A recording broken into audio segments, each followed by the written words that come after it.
6월 9일 월요일. 아까운 초상화.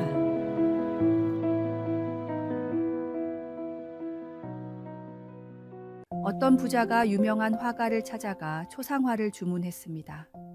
며칠 뒤 그림이 완성되어 화가가 부자를 찾아갔는데 부자가 마침 그림을 보니 잘 그리긴 했으나 약속한 1,000만 원을 주기에는 조금 아까워 이렇게 말했습니다. 이게 어딜 봐서 나란 말이요? 전혀 닮지도 않았습니다. 이 그림을 살 순 없어요. 그러자 부자의 생각과는 달리 화가는 값을 내리지 않고 그림을 사지 않겠다는 새로운 계약서를 써 달라고 했습니다. 그리고 몇 달 뒤 부자의 친구에게서 연락이 왔습니다. 자네가 전에 초상화를 부탁한 화가의 전시회에 가봤더니 자네와 닮은 사람 그림이 있더군. 그런데 빨리 가보는 게 좋을 거야. 부자가 전시회에 가봤더니 정말로 자신의 초상화가 걸려 있었습니다. 그런데 작품 제목이 어떤 도둑놈이었습니다. 부자는 황급히 그림을 사겠다고 했는데 무려 값이 1억 원이어서 결국 처음 지불하려던 값에 10배를 주고야 그 그림을 갖게 되었습니다.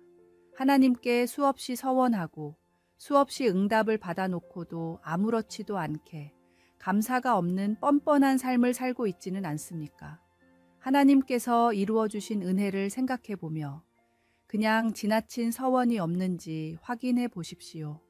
반드시 주님께서 좋은 것으로 채워주십니다.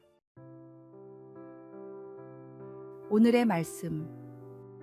내가 하나님께 서원하였거든 갚기를 더디게 하지 말라. 하나님은 우매한 자들을 기뻐하지 아니하시나니 서원한 것을 갚으라. 오늘의 만나. 하나님께 드렸던 약속들을 되돌아보며 지키지 못한 서원이 있다면 이제라도 감사한 마음으로 이행해 보세요. 우리의 신실함은 하나님의 더 큰 축복을 경험하는 통로가 됩니다.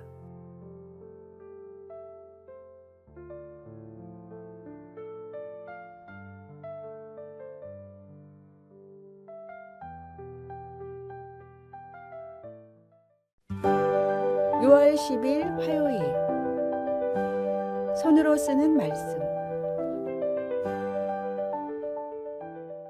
최근 들어 교회에 진짜 성경책을 들고 오는 사람들은 점점 줄고 있습니다.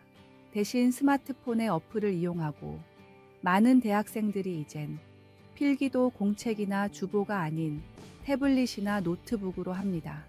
그런데 학자들의 연구는 이와 정반대입니다. 증강현실을 이용한 최신식 전자책보다 종이책을 볼 때 아이들의 집중력이나 학습 성취도가 거의 2배 이상 높았고 키보드와 타블릿을 사용해 글을 쓰고 공부한 아이들보다 직접 손으로 써가며 한 아이들이 훨씬 월등한 학습 능력을 보여주었습니다. ADHD 같은 학습 장애도 발생 확률이 50% 정도로 적었으며 기억력은 80%, 성적은 30%가 더 높았습니다. 종이를 실제로 보고 손으로 글을 쓰는 과정은 뇌를 훨씬 활성화시키고 자극하는 과정이기 때문에 얼핏 구시대적인 방식처럼 보이지만 사실은 가장 뇌를 발달시키는데 효율적인 방법이라는 사실이 스마트 시대가 다가올수록 밝혀지고 있습니다. 종이로 보고 손으로 쓰는 공부가 효과적이듯이 아직은 책으로 보고 손으로 쓰는 말씀이 묵상하는데 더 효과적입니다. 성경을 읽고 묵상하며 필기하는 과정은 단순히 정보를 얻는 것 이상의 의미가 있습니다. 그것은 하나님의 말씀을 더 깊이 새기는 거룩한 과정입니다. 오늘의 말씀. 내가 주의 법도들을 작은 소리로 읊조리며 주의 길들에 주의하며 주의 율례들을 즐거워하며 주의 말씀을 잊지 아니하리이다. 오늘의 만나. 오늘 하루 성경의 한 구절을 종이에 직접 손으로 써보고 그 말씀이 당신의 삶에 어떤 의미인지 짧게 적어보세요. 이 작은 실천이 말씀을 더 깊이 기억하고 마음에 새기는 소중한 시간이 될 것입니다.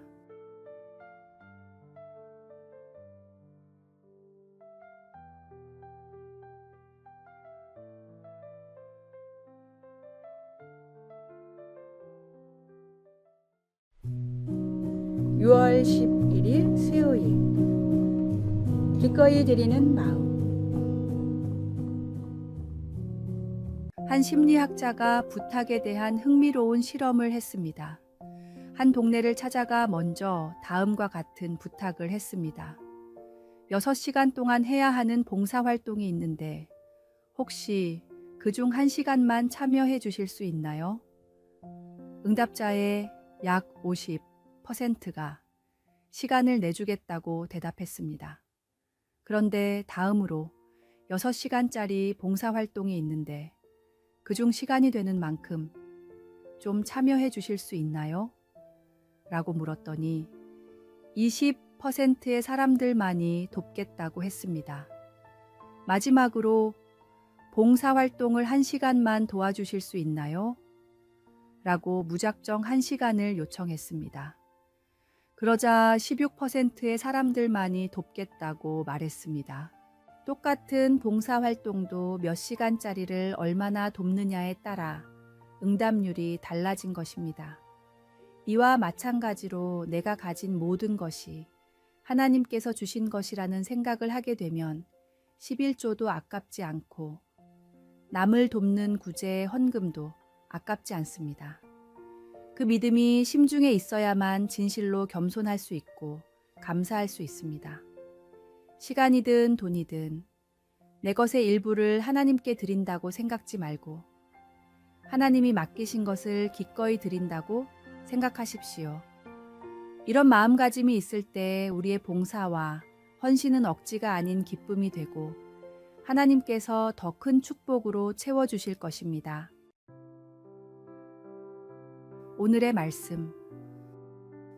각각 그 마음에 정한 대로 할 것이요. 인색함으로나 억지로 하지 말지니 하나님은 즐겨내는 자를 사랑하시느니라. 오늘의 만나. 내가 가진 것들이 모두 하나님께서 주신 선물이라는 관점으로 바라보세요. 이 관점의 변화가 나의 헌신과 봉사의 태도를 완전히 새롭게 할 것입니다.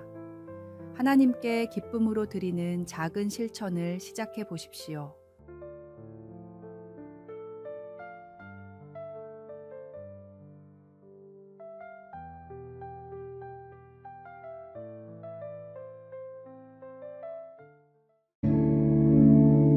(6월 12일) 목요일. 세관원의 망치.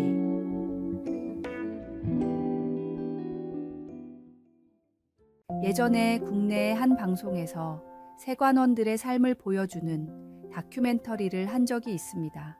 24시간 밀착해서 따라다니면서 세관원들이 어떤 일들을 하는지 낱낱이 보여줬는데 몰래 밀반입한 물건들을 찾기 위해 공항에서부터 시작해 때로는 전국을 돌아다니며 수사하는 모습이 아주 인상적이었습니다.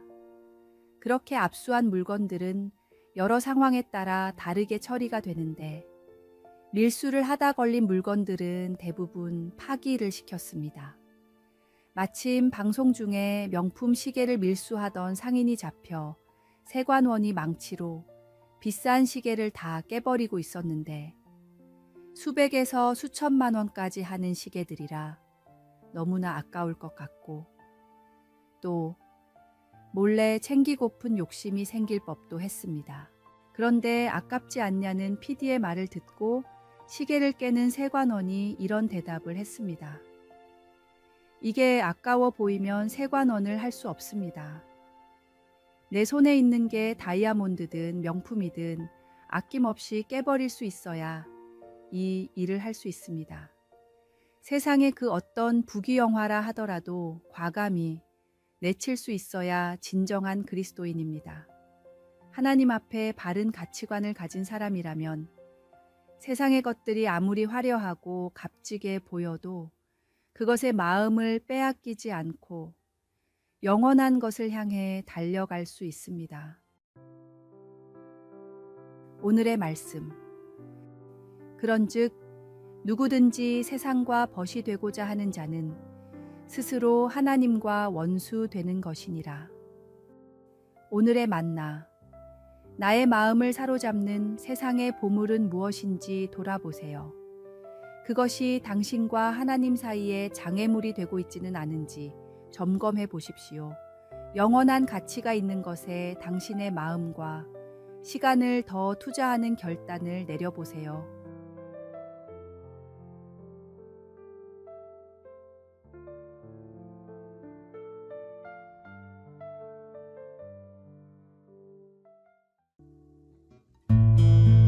(6월 13일) 금요일. 그럼에도 할 수 있습니다. 한국 전쟁 때 태어나 엄마 젖도 제대로 못 먹고 자란 아이가 있었습니다. 워낙 어려웠던 때라 미군한테 구걸을 하며 줄인 배를 채웠고 청년이 돼서는 시장에 떨어진 시래기를 주워 먹으며 살다가 군대에 끌려갔습니다. 그런데 그렇게 힘든 군 생활 속에서 하나님을 만나고 신앙 생활을 하게 되었습니다. 주님을 만나고 이 청년에게 놀라운 변화가 일어났는데 너무 힘들게 자라 모든 것을 부정적으로만 보던 시각이 주님이 함께 하시면 할 수 있다라는 시각으로 변하게 되었습니다.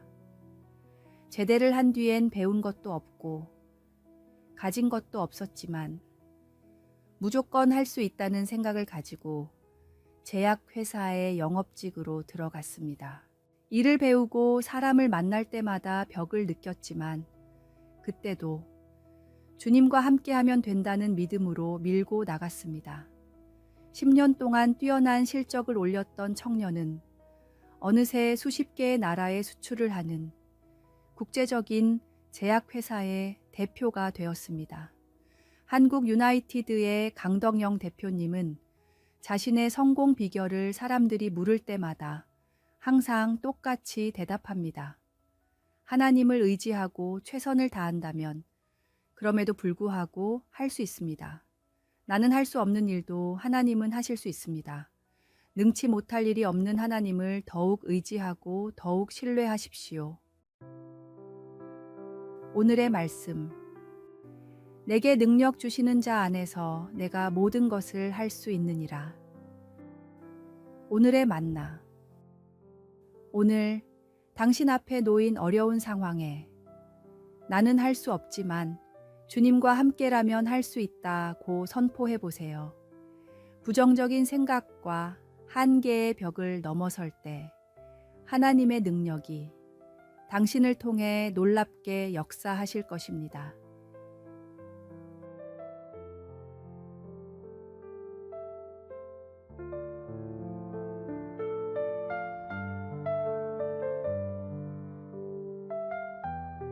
아래에 빨간색 글자 구독을 누르시어 더 많은 전도의 열매를 맺으시기를 기도합니다.